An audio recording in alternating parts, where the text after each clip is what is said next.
Seja bem-vindo a mais um episódio do Genipapo Podcast, um projeto de extensão da Universidade Estadual de Feira de Santana sobre ciência, tecnologia e engenharia de alimentos. Eu sou a Arleane, graduanda em engenharia de alimentos, e hoje, junto com minha colega Laura, vamos mergulhar em uma questão vital: a água na indústria de alimentos. Você já se perguntou para que serve a água nesse contexto? Por que ela é tão necessária e muitas vezes utilizada em grandes quantidades? E uma pergunta ainda mais crucial: como podemos economizar esse recurso precioso?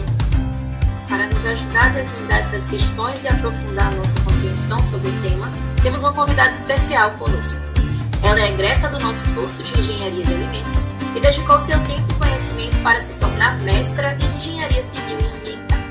Agradecemos imensamente a nossa convidada, Dailza Carneiro, por compartilhar conosco seu tempo e experiência neste episódio. A Dailza, é um prazer tê-la aqui. Para começarmos, Dailza, como engenheira de alimentos se tornou mestra em Engenharia Civil e Ambiental, poderia falar um pouco para a gente sobre essa sua trajetória, suas experiências na área de meio ambiente?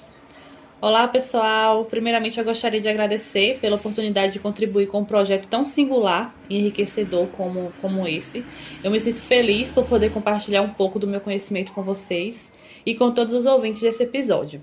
Como as meninas já falaram, já citaram aí, eu sou egressa do curso de Engenharia de Alimentos da UFES, fui graduada em 2019 e em 2020 ingressei no programa de pós-graduação em Engenharia Civil e Ambiental, também na UFES. Eu sempre gostei de estudar o meio ambiente, mas foi só no mestrado que eu consegui transformar minhas inquietações, com relação ao impacto ambiental provocado pela indústria de alimentos em possíveis soluções para esses impactos. Na verdade, a minha ideia inicialmente era utilizar um resíduo da indústria, a indústria de alimentos especificamente, para produzir carvão ativado. E esse carvão seria então utilizado no tratamento de efluentes também da indústria. E foi mais ou menos nesse contexto que se fundamentou o meu projeto inicial, que era utilizar caroço de manga para produzir carvão ativado. Logo no primeiro ano de mestrado, a gente não aplica o projeto ainda, a parte do cumprimento de créditos, que são as disciplinas que nós vamos cursando no decorrer do curso e que darão embasamento para a pesquisa futura. E aí nem sempre essas disciplinas ofertadas estavam dentro do que eu desejava.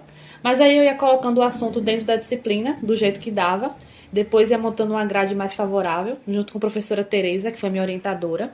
E todos os colegas, que na maioria eram engenheiros civis, eram obrigados a conviver um pouco com a engenharia de alimentos.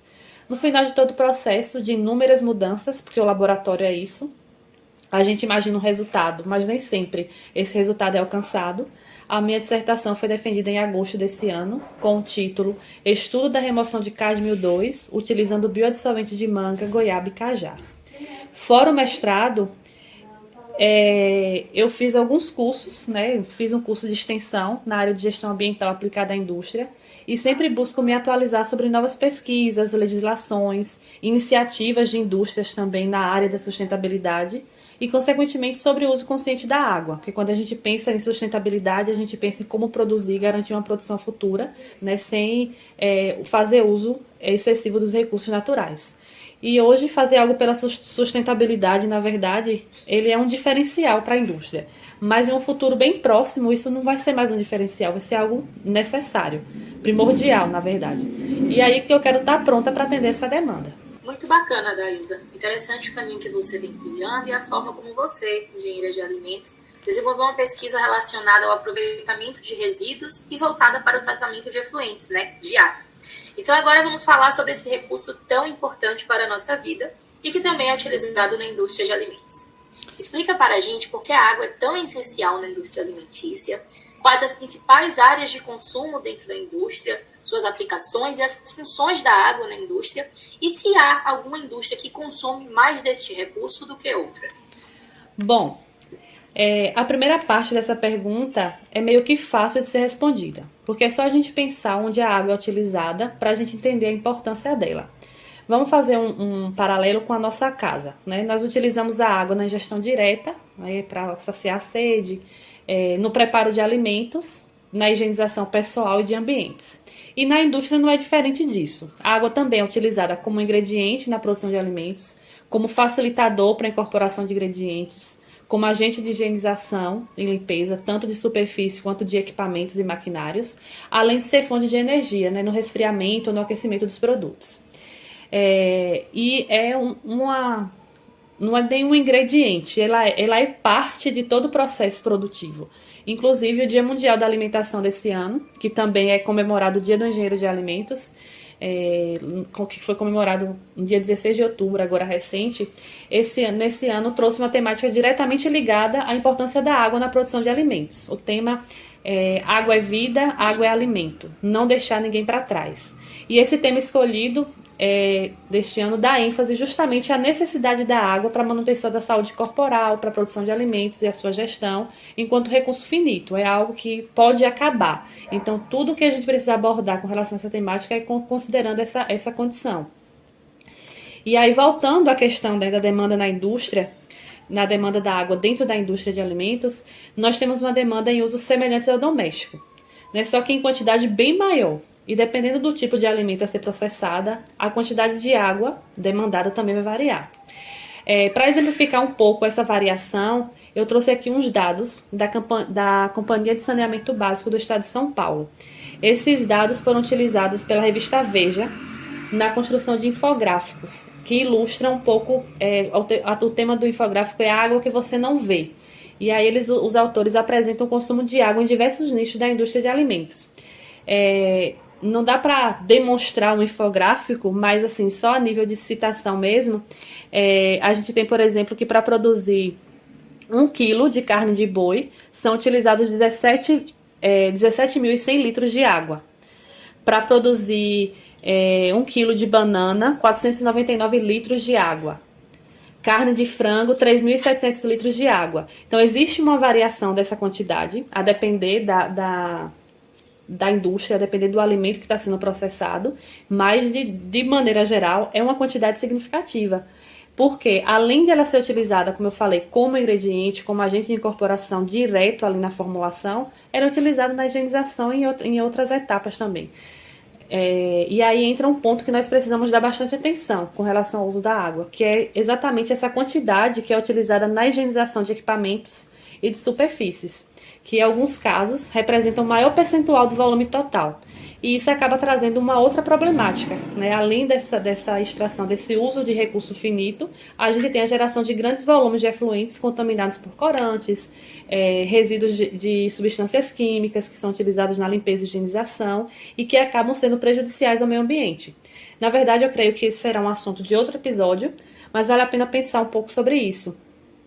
Que inclusive foi essa problemática que justificou a minha pesquisa de mestrado, que é utilizar um resíduo de alimentos para produzir biodissolvente que pode ser utilizado também no tratamento de um efluente da indústria.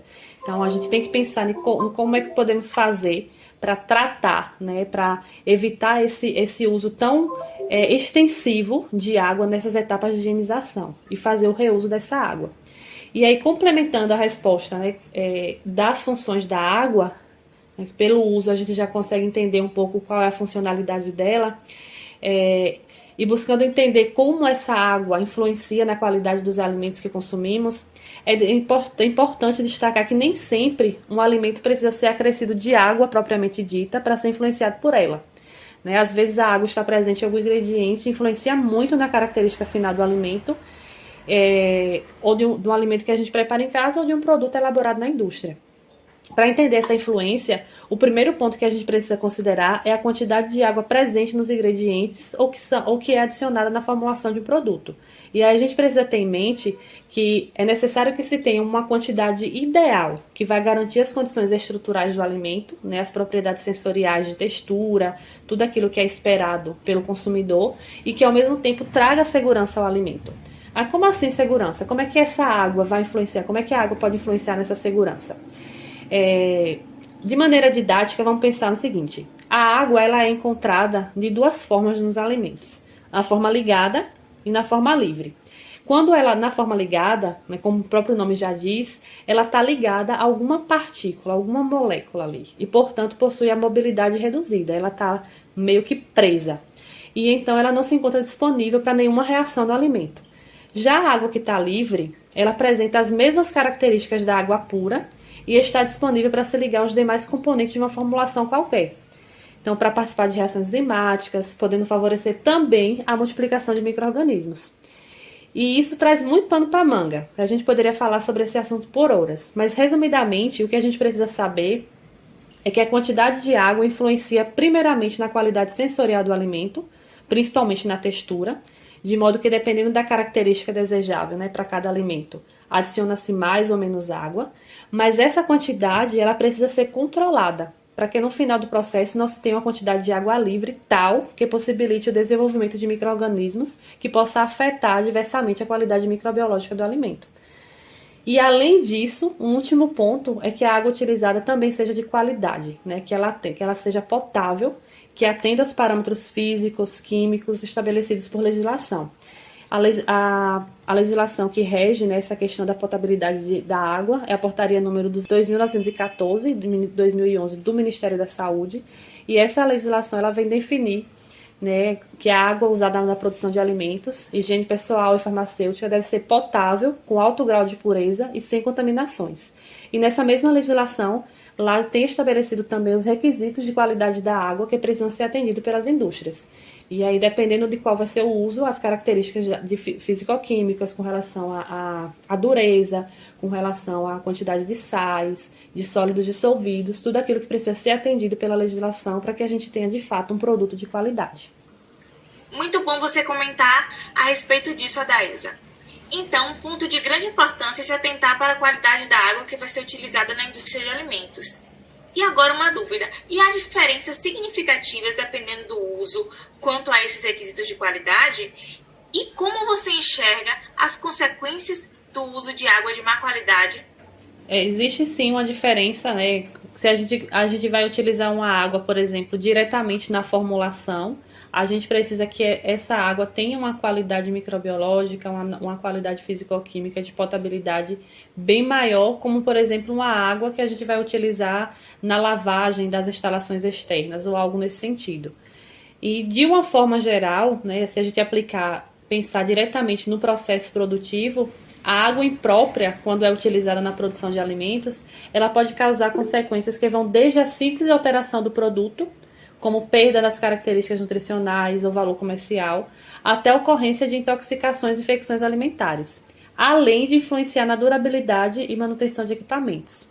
Só para exemplificar um pouco desses efeitos, eu vou citar alguns pontos importantes. Primeiro, a presença de minerais como cálcio, magnésio, influenciam a dureza da água. E essa influência provoca danos em equipamentos e utensílios, além de afetar a ação de detergente na limpeza, aumentando dessa forma o custo de produção. Então, se eu tenho uma água com uma quantidade grande, né, de minerais, como cálcio e magnésio, ela já não vai ser eficiente. Primeiro porque ela vai fazer com que haja uma corrosão no meu equipamento. Então, eu vou ter uma vida útil do meu equipamento reduzida por conta da ação desses minerais, além de afetar a ação do detergente. Então, a presença deles acaba dificultando, por exemplo, a questão da ação do detergente ali na superfície, dificultando um pouco a maneira, o princípio ativo, né, desse detergente. Então, a gente conclui que o controle da qualidade de água deve ser regulado, garantindo a redução de efeitos indesejáveis nas instalações, né, da organização, como corrosão, incrustações de partículas sedimentares, que possibilitam riscos de contaminação que podem expor também a saúde do consumidor. Isso no que diz respeito à presença desses minerais. Um outro ponto é com relação à contaminação microbiológica. Cerca de 200 doenças podem ser provenientes de alimentos, né, sendo geralmente provocadas por bactérias, parasitas, agentes químicos, bolores, vírus e substâncias tóxicas diversas.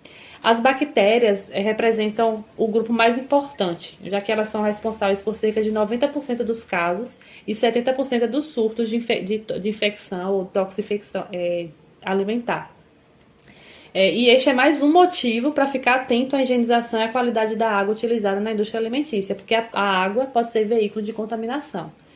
De acordo com a Organização Mundial da Saúde, grande parte das doenças de origem alimentar hoje são causadas pelas práticas inadequadas de manipulação, né? Matéria-prima contaminada, falta de higiene durante a preparação, pela deficiência dos equipamentos, pela estrutura operacional. Então, a gente precisa saber de onde vem a água que é utilizada na indústria, né? Seja de subsolo, de lagos ou reservatórios. É importante que se tenha, né, um controle de qualidade efetivo dessa água para saber se ela realmente tem as condições adequadas, se ela está ideal para ser utilizada, né, na indústria de alimentos. Por isso que é recomendável que as fábricas de alimentos, sempre que é possível, tenham seu próprio tratamento de água.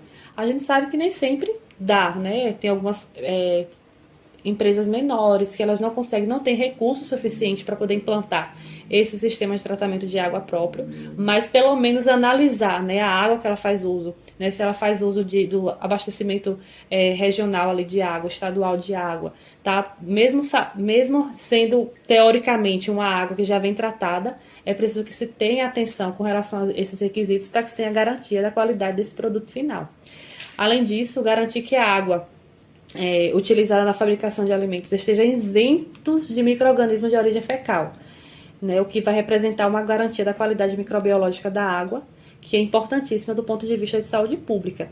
Essa questão de contaminação com micro-organismos de origem fecal hoje talvez não esteja tão intensa, né, quanto há alguns anos atrás, porque hoje já existe uma garantia melhor com relação ao esgotamento sanitário, né, principalmente nessas áreas industriais. Então, a redução dessa contaminação hoje a gente já pode notar, então talvez não tenha tanto efeito com relação a isso. Mas a gente precisa estar atento também com relação a esses micro-organismos de origem fecal. Do ponto de vista econômico, a quantidade e a vida de prateleira do produto dependem diretamente da qualidade microbiológica da água que é utilizada na produção. Então, de uma água contaminada, ela pode levar à deterioração do produto, mesmo antes de sair do local de produção.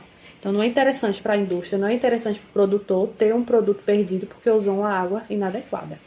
Então, a gente percebe que a qualidade da água ela influencia no rendimento da produção, na durabilidade de equipamentos e utensílios, na vida de prateleira dos produtos, na qualidade de vida e saúde dos consumidores. Então, toda a água que é utilizada na cadeia produtiva, principalmente, que é a água que vai de fato entrar dentro da formulação do alimento ou que vai ser utilizada na higienização de uma matéria-prima, ela precisa de fato ser controlada para garantir essa qualidade. E já que estamos falando sobre controle de água, sobre potabilidade de água, todos sabem que estamos vivendo um momento que demanda maior atenção ao meio ambiente, devido às mudanças climáticas que estão ocorrendo mais rapidamente do que o previsto. Com isso, quem está na indústria de alimentos enfrenta desafios crescentes relacionados à escassez e à poluição da água, o que resulta em uma preocupante diminuição da disponibilidade de água potável.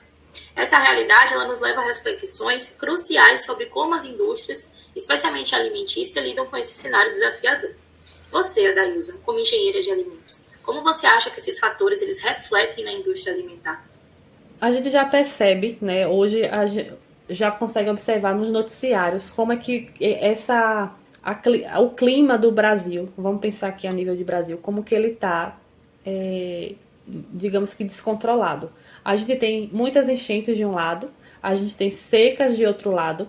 Hoje mesmo estava falando sobre o aumento, né, do preço do milho, né, o valor do milho que tem aumentado e em decorrência disso todos os outros alimentos que de alguma forma está ligado à cadeia produtiva do milho estão também subindo de preço. E aí eles falando que de um lado as regiões do sul do Brasil onde tinha produção de frango, por exemplo, lá eles tiveram enchentes que fez com que perdesse o cultivo do milho ali, fez com que perdesse também alguns casos de produção de frango, e isso fez com que houvesse a baixa oferta desses produtos lá na região sul. Então, a região nordeste passou a precisar, né, escoar sua produção também para outras regiões, diminuindo um pouco a oferta. E do outro lado, regiões como a nossa região de Feira de Santana, a gente tem seca devastadora nesse período, por exemplo, com redução a agricultura não tá conseguindo se desenvolver de fato, então isso faz com que haja pouca disponibilidade também do milho e fazendo com que possibilite um impacto em toda essa cadeia produtiva. Então, secas devastadoras, calor extremo, inundações recordes já ameaçam a segurança alimentar e os meios de subsistência de milhões de pessoas, né? Segundo o relatório da ONU. A gente estava citando o exemplo aqui a nível de Brasil, a nível da nossa realidade, mas isso já é algo que ameaça o mundo, né? O mundo todo. A influência dessas mudanças climáticas na produção de alimentos, inclusive, já é recorrente em estudos desenvolvidos por cientistas do IPCC, que é o painel intergovernamental de mudanças climáticas na ONU. E em todos esses estudos que vêm sendo desenvolvidos, a gente percebe, né, com o aumento da temperatura, as secas serão cada vez mais frequentes e intensas, grandes tempestades levarão à quebra de safras, à diminuição de produção e, consequentemente, ao aumento de preço dos alimentos. Além disso, alguns outros estudos indicam que o ar mais quente resulta na produção de cereais menos nutritivos, afetando também essa qualidade nutricional. E a gente percebe que esses impactos afetam a base da pirâmide da produção. A agricultura é afetada, tem-se a diminuição da oferta de matérias-primas e assim por diante. Sem falar na própria crise hídrica, né, que também afeta diretamente a produção de alimentos. Então, a gente pensa primeiro na crise hídrica, a gente não tem oferta de água. E além de não ter oferta de água, a gente percebe que a crise na oferta de água para a produção, né, da agricultura também afeta, assim como também as enchentes com um grande volume de água em um tempo que não é adequado, também afeta nessa produção.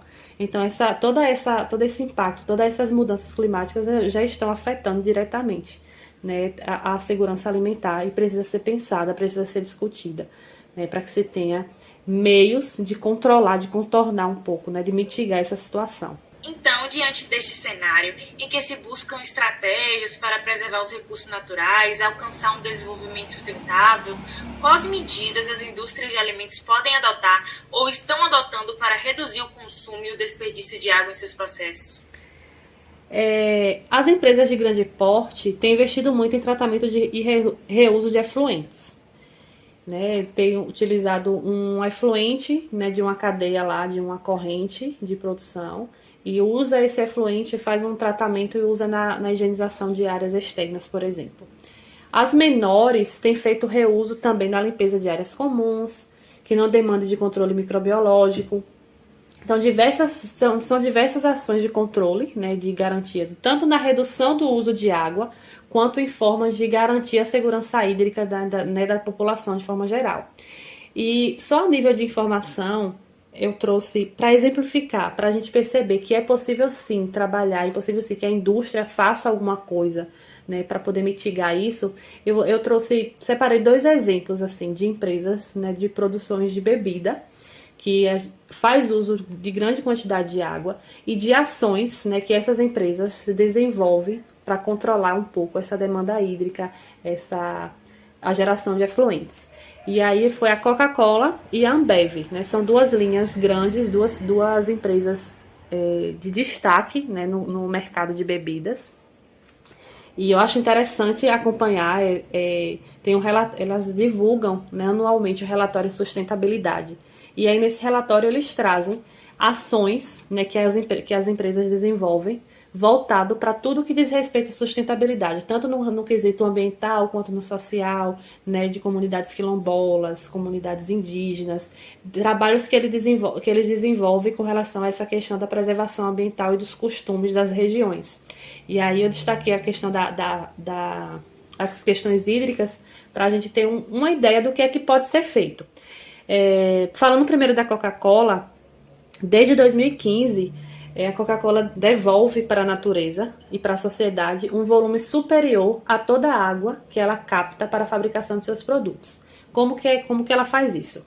Essa devolução acontece por meio de um extenso programa de reposição hídrica, com iniciativas voltadas à conservação ambiental, ao reflorestamento, que a gente sabe que impacta diretamente, né, nos recursos hídricos, ao tratamento e ao acesso à água para comunidades urbanas e rurais. Em 2020, o índice de eficiência hídrica da Coca-Cola, que eles chamam de litro por litro, foi de 1,55 litros de água por litro de bebida. Então, elas usavam 1,5, 1,5, né, 1,5 litro para cada 1 litro de bebida produzida. E a redução no consumo de água em relação a 2019, quando compara o dado de 2019 com 2020, foi de 4,8%. Né? Lá em 2019 eram consumidos 1,63 litros para produzir cada litro de bebida. E em 2020 esse consumo caiu para 1,55.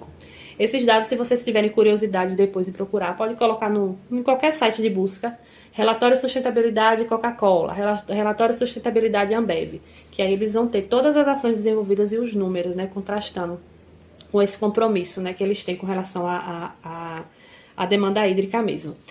E aí a gente se pergunta, o que foi que contribuiu com essa redução na Coca-Cola? De 1,63 para 1,55 em apenas um ano.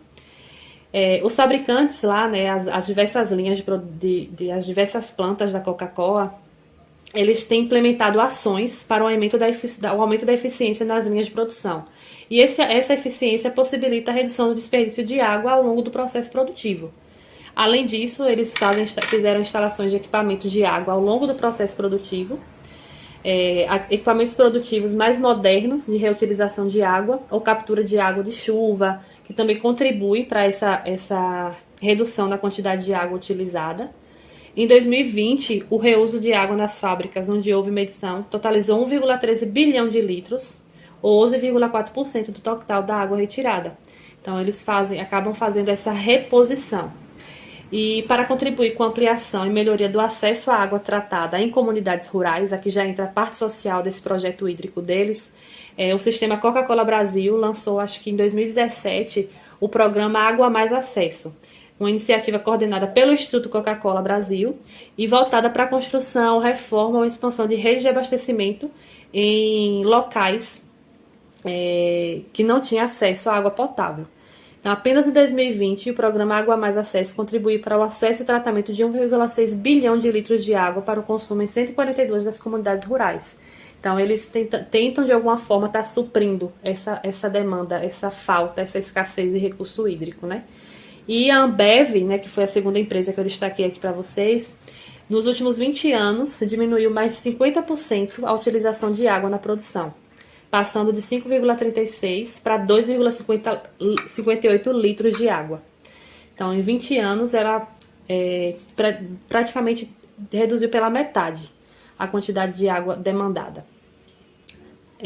A instalação de medidores em diferentes etapas do processo produtivo trouxe avanços no processo da utilização de água, possibilitando a melhor gestão setorizada, recuperação e reutilização.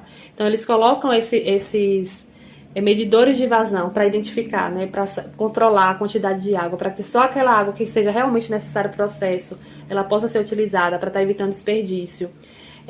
A água utilizada nas operações da Ambev, ela é retirada de 3 fontes: água de superfície, água subterrânea e água de terceiros. O lançamento de efluentes, ele é definido conforme a legislação de cada estado, né, o país onde a empresa atua. E a Ambev faz o acompanhamento da qualidade de água dos rios onde os efluentes tratados são lançados. Então, eu acho isso incrível, porque assim, a empresa tem essa consciência de que ela tá gerando efluente, ela precisa tratar esse efluente para que seja lançado em condições adequadas para evitar a contaminação dos corpos hídricos receptores.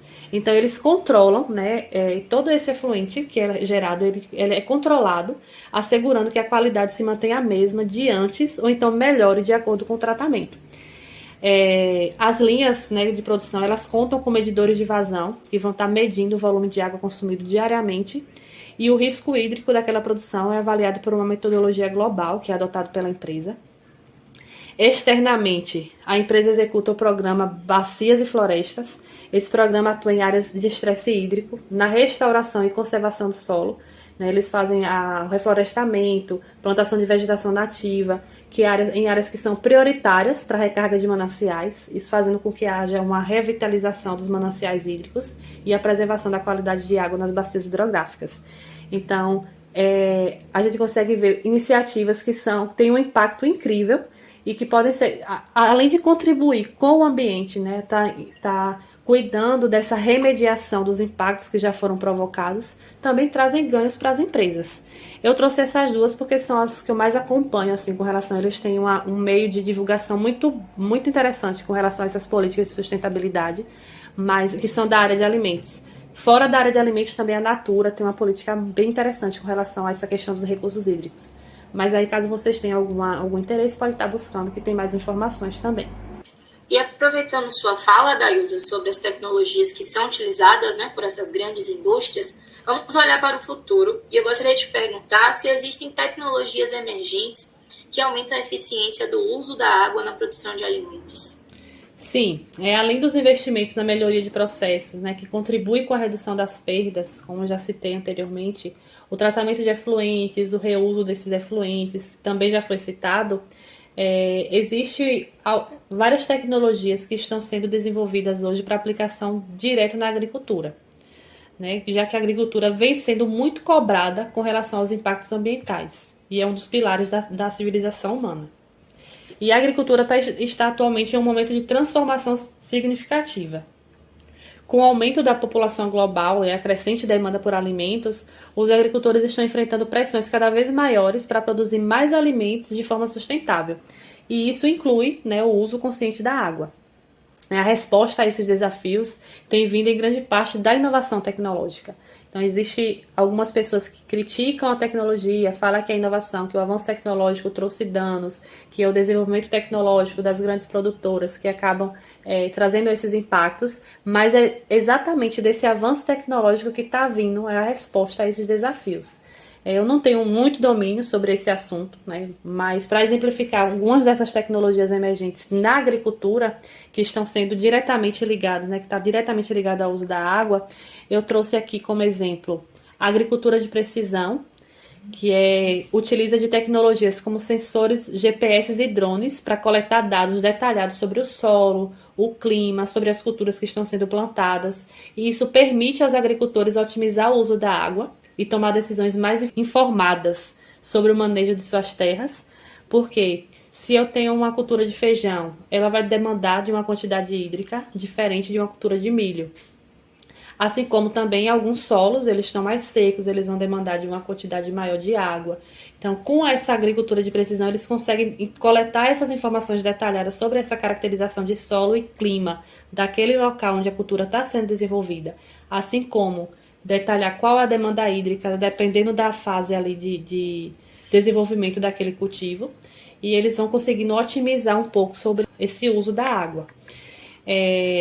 Além disso, tem a agricultura vertical, que envolve o cultivo de plantas em camadas verticais, permitindo uma produção de alimentos mais eficiente e sustentável, com menor custo de consumo de água e espaço. Inclusive, isso aqui é algo que está sendo aplicado tanto na agroindústria mesmo, quanto até nas próprias residências. A gente tem muito hoje as hortas verticais, que as pessoas estão trabalhando, utilizando em suas casas mesmo, como uma iniciativa pequena, mas que vem surtindo efeito, né? A internet das coisas, como é chamado IoT, que conecta dispositivos, máquinas e sensores à internet. Essa conexão vai permitir uma coleta de dados em tempo real, que pode ser usada para monitorar condições ambientais, como temperatura, umidade, qualidade do solo, e alertar os agricultores quando as plantas precisam de água. Então, isso vai fazer com que haja uma otimização do uso da irrigação, além da automação, né, que é um dos pilares da modernização, tanto na agricultura quanto dentro da própria indústria. Essas tecnologias de automatização, elas automatizam tarefas repetitivas e trabalhosas, realizando um grande número de execuções em um curto período de tempo e reduzindo a dependência de mão de obra humana. Pode operar com precisão 24 horas por dia, 7 dias por semana e controlando, né, a quantidade de todos os recursos utilizados, evitando desperdício. Só alguns exemplos mesmo para a gente ter uma ideia do quanto que a inovação tecnológica pode contribuir para estar trazendo um pouco de soluções, né, de remediações para a situação ambiental que a gente se encontra hoje. Antes de concluirmos nossa conversa enriquecedora, gostaria de abordar mais 2 pontos cruciais. Primeiramente, é crucial destacar que a participação de toda a sociedade é fundamental para alcançarmos o desenvolvimento sustentável. A educação ambiental desempenha um papel central nesse processo, fornecendo as bases para decisões mais conscientes. Adailza, diante desse cenário, como a conscientização sobre o uso responsável da água pode influenciar tanto a indústria quanto os consumidores em suas escolhas? E outro ponto importante é como a indústria de alimentos lida com a pressão por práticas mais sustentáveis em relação à água? Toda a conscientização ela é importantíssima, né? Desde a conscientização dentro das próprias casas com relação ao não desperdício, até as conscientizações em grande escala. Porque muita gente não tem acesso à informação de qualidade.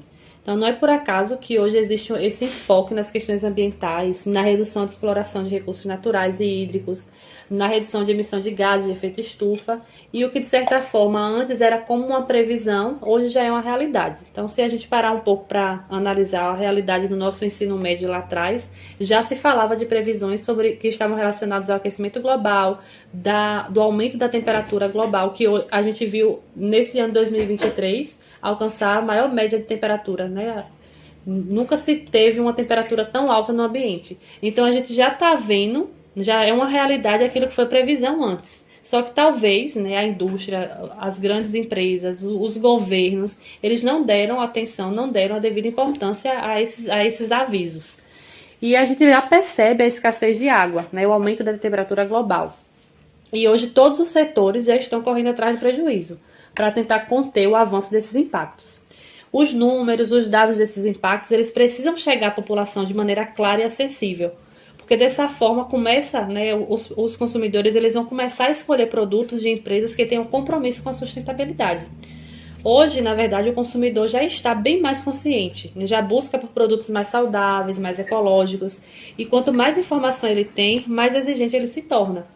A questão é que muitas vezes os produtos que estão mais ligados a essa questão da saudabilidade e da sustentabilidade, eles têm um custo acrescido a eles. Então é preciso pensar em como melhorar isso. Por exemplo, na questão da produção local, o incentivo à produção local de alimentos, né, para evitar o transporte, para evitar o desperdício, evitar perdas, tá utilizando de recursos daqueles locais ali para estar produzindo alimentos que é forte daquele local. Então, existem iniciativas, né, para poder estar tentando reduzir um pouco o valor desses produtos, que são mais ecológicos, mais verdes, como eles falam. E a indústria pode usar seu compromisso com o ambiente como um diferencial de mercado. Então, o consumidor ele precisa ser primeiramente informado sobre essa questão desses impactos, sobre a importância de se cuidar do meio ambiente, de se cuidar da água, de evitar o desperdício, porque a gente tem, assim como tem um desperdício muito grande, né, de certa forma, de água, um uso exacerbado de água dentro da indústria, há também o uso descontrolado de água nas próprias residências. E a sociedade, no geral, ela precisa ser informada para que a partir dessa informação possa servir essa conscientização. E aí, a partir do momento que o consumidor for conscientizado, ele vai começar a cobrar, né, da indústria um posicionamento cuidadoso com ela no que diz respeito ao meio ambiente. E eu falo, né, de uma maneira geral, né, que também se aplica ao uso da água, não só como com relação à água, mas também à energia. Então, se o consumidor é informado, se ele percebe o impacto, hoje ele já está vendo os resultados disso, ele vai começar a se preocupar. Se hoje já está assim, imagina daqui a 10 anos. Então ele vai começar a selecionar os produtos que ele consome, obrigando, de certa forma, a indústria a se adequar a essa demanda ambiental também. E agora, para finalizar o nosso bate-papo, nós vamos para as nossas duas últimas perguntas. Adailza, quais são os maiores desafios que a indústria de alimentos enfrentará no futuro em relação à água? E como é que esse setor pode se preparar para enfrentar esses desafios? Eu vejo que o maior desafio, né, seja a disponibilidade de água de qualidade mesmo. Porque se a gente continuar explorando o ambiente na mesma proporção dos últimos anos, cada vez mais teremos aumento da área desmatada, teremos efeito na temperatura global, na emissão de gases, né, de efeito estufa, e isso afeta diretamente o regime das chuvas, fazendo com que a disponibilidade de água, tanto superficial quanto subterrânea, seja cada vez menor. Sem falar na poluição direta aos recursos hídricos, provocados pela disposição irregular de efluentes. E a gente viu que sem a água, a indústria de alimentos não consegue operar. O caminho, né, para enfrentar esse desafio é adotar ações de mitigação hoje. Já passou o momento da prevenção, né, hoje já é necessário corrigir, remediar um estado que, diga-se de passagem, já está avançado de impacto. A preocupação com essas questões ambientais por um tempo foi negligenciado e os efeitos disso já são percebidos hoje. Então, o que é preciso é intensificar os investimentos em tratamento de água e efluentes, desenvolver programas que controlem o processo, reduzam ou eliminem o desperdício de recursos, realizar campanhas de conscientização e incentivo, né, com os colaboradores e com os consumidores sobre o uso consciente dos recursos hídricos, entre tantas outras ações e projetos que podem ser desenvolvidos nessa área. E nós, como engenheiros de alimentos, como profissionais da área de alimentos, nós precisamos nos colocar como protagonistas desse avanço e acabar com aquela falsa ideia de que só podemos trabalhar no controle de qualidade sensorial. A indústria precisará cada vez mais de pessoal capacitado para enfrentar esse desafio ambiental e nós precisamos estar prontos para isso. Como pessoas, podemos fazer a diferença escolhendo alimentos locais, sazonais e frescos, desperdiçando menos, evitando a poluição da água e juntos podemos agir em prol da água para o futuro dos alimentos, das pessoas e do planeta. E com esse bate-papo super esclarecedor e informativo, chegamos ao fim deste episódio do Genipapo Podcast. Queremos agradecer novamente a nossa convidada, a Dailza Carneiro, pela sua valiosa contribuição e te fazer um lembrete, caro ouvinte. A água desempenha um papel fundamental na produção de alimentos e na nossa vida cotidiana. É responsabilidade de todos nós usá-la de forma responsável e sustentável. Lembrando que vocês poderão interagir com a gente nas redes sociais, através do Instagram, @GenipapoPodcast, enviando dúvidas, curiosidades, elogios e críticas. Será uma alegria essa troca com vocês. Esse foi mais um episódio da terceira temporada. Esperamos vocês aqui no nosso próximo encontro. Obrigada por nos ouvir e até mais.